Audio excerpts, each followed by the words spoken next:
توحید فی دعا کی آیت ہے، آیت کریمہ دیکھیں، یا ایھا الناس ضرب مثل فاستمعوا له ان الذین تدعون من دون اللہ لن يخلقوا ذبابا ولو استمعوا له وَإِن يَسْلُبْهُمُ الذُّبَابُ شَيْئًا لَا يَسْتَنْقِذُوهُ مِنْهُ ضَعْفَ الطَّالِبِ وَالْمَطْلُوبِ۔ قرآن کے اندر یہ واحد مثال ہے جس کے بارے میں اللہ نے یہ کہا کہ ایک مثال بیان کی جا رہی ہے، سنو اس کو، یہ کہیں نہیں کہا، بس اللہ نے کہا، اللہ نے ایک مثال بیان فرمائی، اللہ نے ایک مثال بیان فرمائی، اللہ نے ایک مثال بیان فرمائی، لیکن یہ ایسی مثال ہے جس کے بارے میں اللہ نے خود کہا ہے کہ غور سے سنو، کسی مثال کے بارے میں نہیں کہا کہ غور سے سنو، صرف اسی مثال کے بارے میں کہا ہے کہ غور سے سنو۔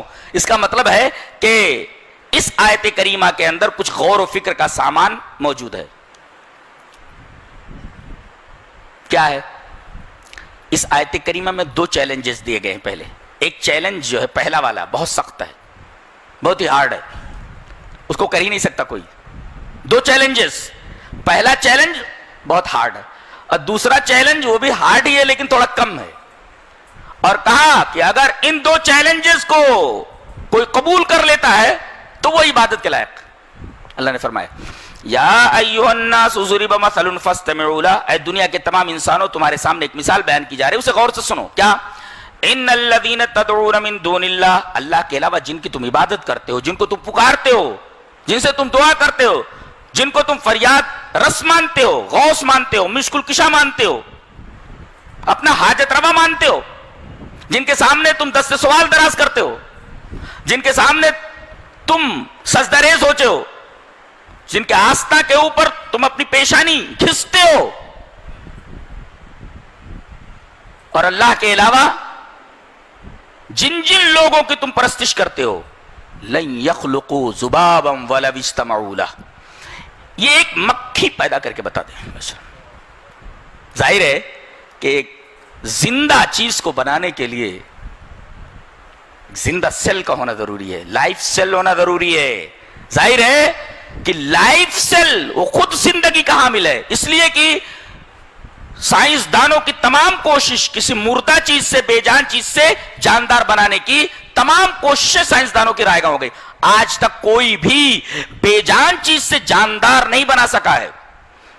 مکھی بنانے کے لیے مکھی کا سیل ہونا ضروری ہے، ایک لائف سیل ہونا ضروری ہے۔ لن یخلقوا ذبابا ولو اجتمعوا لہ، ایک مکھی نہیں پیدا کر سکتے۔ اگر مکھی کوئی پیدا کر سکتا ہو، یہ بڑی بڑی باتیں کرنے والے، بڑی بڑی کتابیں لکھنے والے، کوئی کہتا ہے دیر از نو گاڈ، کوئی کہتا ہے گاڈ ڈیلوژن، کوئی کہتا ہے ایسا، کوئی کہتا ہے کہ یونیورس کیم فرام نتھنگ، یہ لوگ جو یہ بکواس کر رہے ہیں، یہ ذرا ایک مکھی پیدا کر کے تو بتائیں۔ ہوائی جہاز بنا لیا اس لیے کہ اس کا سامان پہلے سے موجود تھا، موبائل بنا لیا سامان پہلے سے، وہ سب میرا دیا ہوا ہے، تم نے خالی پروسیسنگ کی ہے، تخلیق تم کر ہی نہیں سکتے۔ تخلیق کرنا ہمارا کام ہے، تم ایک ذرہ پیدا نہیں کر سکتے، ایک ذرہ جو پیدا ہم نے جتنا کر دیا اتنا ہی ہے، تم اس کے اندر اضافہ نہیں کر سکتے، تخلیق کا کام نہیں کر سکتے تم۔ اور وہ بھی کوئی ایک چیز بنانی ہو تو تمہارے پاس اتنا دماغ نہیں ہے کہ اسے بنا سکو۔ ایک کمپیوٹر بنانا، مدر بورڈ کوئی اور بناتا ہے، مدر بورڈ کوئی اور بناتا ہے، کی بورڈ کوئی اور بناتا ہے، اس کے اندر چپ کوئی اور رکھتا ہے، کوئی اس کو پروگرام دینے والا الگ ہے، ایک ایک پارٹ کے الگ الگ انجینئر ہیں، اور یہ ساری چیزیں جمع کر کے تم اس کو ایک کمپیوٹر کی شکل دے دیتے ہو، ایک لیپ ٹاپ کی شکل دے دیتے ہو، لیکن یہ ساری چیزیں ان میں سے کون سی چیز ہے جو تم نے تخلیق کی ہے؟ تمہارا کام تو صرف پروسیسنگ ہے، ناٹ کریٹنگ، تمہارا کام صرف پروسیسنگ ہے، کریٹنگ نہیں، تم کریٹ تو کر ہی نہیں سکتے۔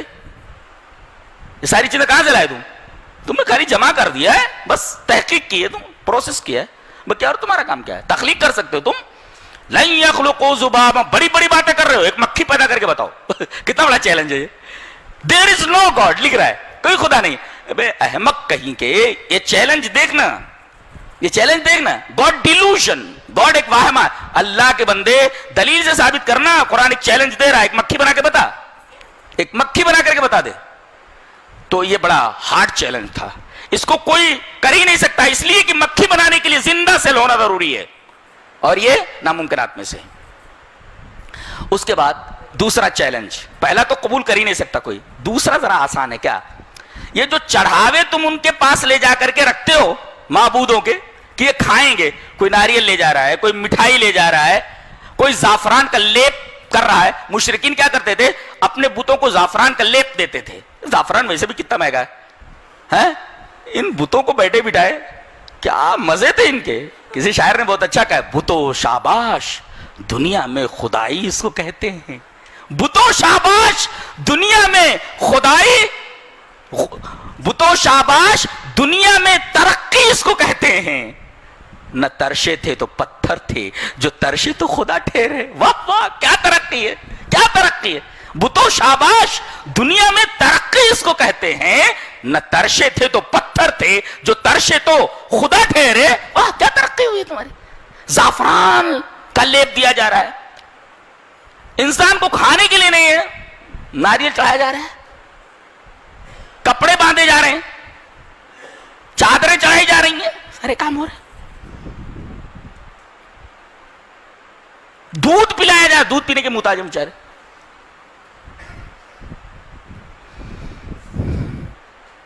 اب یہ سب چڑھاوا چڑھا دیا گیا. اب ایک مکھی آتی ہے, پھر وہی مکھی کا تذکرہ ہے. چلو مکھی تو تم بنا نہیں سکتے, میری مخلوق ہے, میں نے اس کو بنایا ہے. اب یہ مکھی آ رہی ہے اور اس چڑھاوے میں سے مٹھائی کا ایک چھوٹا ٹکڑا معمولی وہ لے کر کے بھاگ رہی ہے. یہ چھڑا لیں, اور اللہ نے فیصلہ بھی کر دیا, they have no power to release it from the fly. مکھی سے چھیننے کی ان کے پاس طاقت نہیں ہے. they have no power to release it from the fly. مکھی سے وہ چیز چھین لینے کی طاقت ان کے پاس نہیں ہے. پیدا کرنا تو دور کی بات ہے.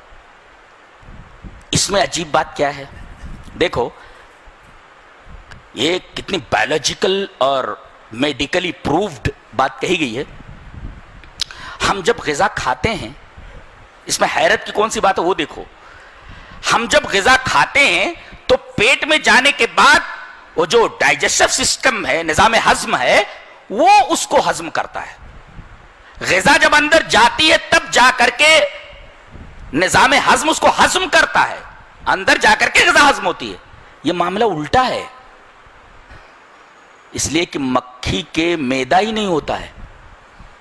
مکھی کے پاس میدا ہی نہیں ہوتا. ہم کوئی چیز کھاتے ہیں تو ہمارے میدے میں جا کر کے وہ چیز ہضم ہوتی ہے, اور مکھی کے میدا ہی نہیں ہے. اب اس کو ہضم کرنا ہے, میدا ہے نہیں کہ میدے میں جائے وہ چیز اس کے بعد ہضم ہو. تو اسے میدے میں جانے سے پہلے ہی, میدا ہے ہی نہیں, پہلے ہی ہضم کرنا ہے. تو کیا کرتی ہے, اپنے منہ سے اس میٹھی چیز کے اوپر یا وہ شے کے اوپر اپنا لعاب ڈالتی ہے. لعاب ڈالتے ہی وہ چیز لیسدار ہو جاتی ہے, پگھل جاتی ہے, اور اس کی حالت بالکل ویسے ہی ہو جاتی ہے جیسے کھانے کے بعد میدے میں وہ چیز ہضم ہوتی ہے, ایسی ہو جاتی ہے. اس کے بعد وہ اس کو کھینچ لیتی ہے. انسان ہضم کرتا ہے, وہ پہلے ہی اس کو ہضم والی چیز بنا دیتی ہے. ظاہر ہے کہ اس نے جب اس کے اوپر اپنا لعاب ڈالا تو وہ ہضم ہو گیا, وہ ہضم ہوتے ہی اس نے کھینچ لیا. اب چھین کر کے بتاؤ, جو چیز وہ لے گئی ہے وہ تو چیز واپس نہیں لا سکتے, اس لیے کہ پیٹ میں لینے سے پہلے اس نے اس کو ہضم کر لیا تھا. کتنا مشکل امر ہے یہ. اب اللہ تبارک تعالیٰ فرما رہا ہے کہ یہ مثال ایسی ہی ہے جیسے کوئی اللہ کو چھوڑ کر کے غیر اللہ سے مانگے. اور آخر میں بڑا خوبصورت تبصرہ کیا گیا, ضعف الطالب والمطلوب. طالب اور مطلوب دونوں کے دونوں کمزور ہیں. طالب اور مطلوب دونوں کمزور ہیں. غور سے دیکھا جائے تو مطلوب طالب کے مقابلے میں زیادہ کمزور ہے, اس لیے کہ مکھی طالب اور وہ بت مطلوب برابر ہے.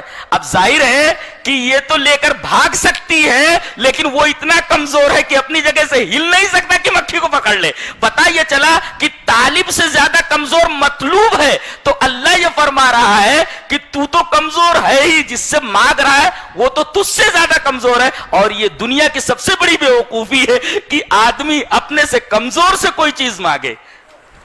کیا اور یہاں ضعف کا تذکرہ کیا گیا, اور مان بات اللہ تبارک و تعالیٰ نے اپنی صفت ذکر فرمائی, وَإِنَّهُ لَقَوِيٌّ عَزِيزٌ. مان بات ہے, وَمَا قَدْرُ اللَّهَ قَدْرِهِ إِنَّهُ لَقَوِيٌّ عَزِيزٌ.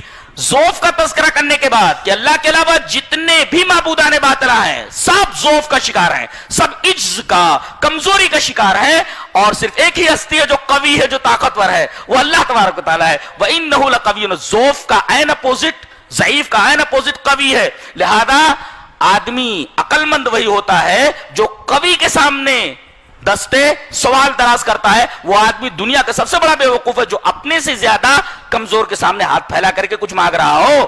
ضعف الطالب والمطلوب بہت ہی حسین مثال ہے، اس سے زیادہ حسین مثال ہو ہی نہیں سکتی ہے شرک کے رد میں۔ اسی وجہ سے میں اس کو توحید فی دعا کہتا ہوں کہ اللہ تبارک و تعالی سے اگر کوئی دعا مانگے تو اس آیت کریمہ کو اپنے ذہن میں رکھے کہ باری تعالیٰ تیرے علاوہ کوئی کچھ دینے والا نہیں ہے۔ کسی کا شاعر نے بہت اچھا کہا ہے، ایک تہی دست کو کیا دیتا ہے؟ دنیا میں جتنے لوگ ہیں سب خالی ہاتھ ہیں، خالی ہاتھ آتا ہے، خالی ہاتھ جاتا ہے کیا اس کے پاس؟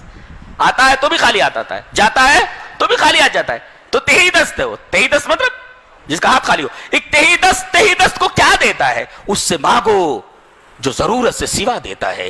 اللہ تبارک و تعالی جو بغیر مانگے ہی سب کچھ دیتا ہے، بہت ساری نعمتیں بغیر مانگے دے دیتا ہے، اور بہت ساری چیزیں مانگنے پر دیتا ہے۔ تو ذرا غور کرو، جو بے مانگے اتنی ساری نعمتیں دے سکتا تو مانگنے پر کیا کچھ نہیں دے سکتا؟ لہذا اس سے مانگو جو تمہیں دے رہا ہے۔